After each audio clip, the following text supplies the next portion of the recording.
Hello everyone, Father Jared coming to you. And over the past couple weeks on social media, I've just seen a lot of posts or memes, or not memes, they're not called memes, but whatever. But just like some of these kind of posts that talk something like, if your friends don't care about you as much as you do, then you should just let them go or get rid of them, or just like accept it and move on to someone who's going to care about you as much as you do. And I just am thinking about that, and then also reflecting on my own life, is that's really just such an unchristian way of looking at the world. And I don't know if that's because of the consumer sort of culture that we live in, and that, I give you this much money and you give me back something of equal value. And so there's this kind of the exchange idea that we have within friendship, that there's kind of this back and forth. And obviously friendship is a two-way street. But I also think to kind of like count up the cost of like, I've invested this much, so I expect this much time, this much kind of like love, so to speak, from you, is really not what it's all about. That ultimately friendship is an expression of the virtue of charity, the virtue of love. And St. Thomas Aquinas says, love is to love someone is to will the good of that person, is to will the good of the other, is the traditional formulation. And I think that that's a really important thing for us to remember, is that if we're in a friendship for ourselves, so I'm friends with you because, I get this, that, or the other. And I mean, like, sometimes it's not always like even just money or prestige or something like that, but instead it's like something more like, I want you to give me all of your attention, all of your time, that sort of thing. We really miss the point. Because ultimately, the reason why we're friends with someone else should be because we also desire for them to grow. We desire for them to become the saints that God is calling them to be. And so our investment should not necessarily count the cost. Now, if people ignore you and they obviously don't want you to be a part of their lives, then don't be a stalker. Let them go and pray for them. Like, it's that easy. That's okay. But I think it's important for us to remember that lives get busy. We cannot always keep up, on what we're doing ourselves. And so just coming to recognize within our own lives, our own experience, that friendship is, yes, a two-way street, but also it's primarily about us learning in the school of love that is friendship. Because I think that that's the important thing. And I've just been really stuck on this now for like over a month because I taught a class on friendship in my Life of Prayer class, which you can find on this YouTube channel too, hint, hint.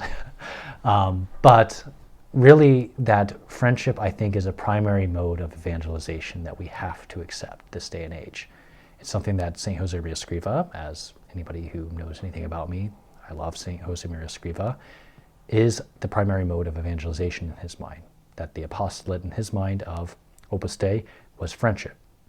I think also as a priest, as a pastor, that I want that to be the primary mode of evangelization within Holy Angels Parish, within my people, is that ultimately people come to friendship in Christ, friendship with Christ, through us, through their friendships with us. And that ultimately it is through our friendships with them that then they come to catch a glimpse of Christ, and that we can introduce them to who is the man who is hopefully our best friend, Jesus Christ, truly God, truly man, and the one who loves us beyond all measure. And I think that's the important element of getting back to that point about not counting the cost. Jesus died for you on the cross. He who was without any stain of sin, completely innocent, died for you. He has invested way more in the friendship than you ever will. Way more. And so we too should take that example in our own lives, our own relationships, our own friendships. And I think that is just the beauty of friendship itself.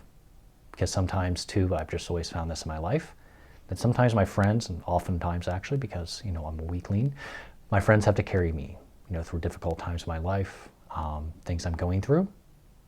And then other times I've got to carry them through. And that's kind of the beauty of all of it, is that the Lord puts people into our lives to help support us, to help us to grow into virtue, to give us an expression of his goodness. And so we should be grateful for those people that he has put into our lives.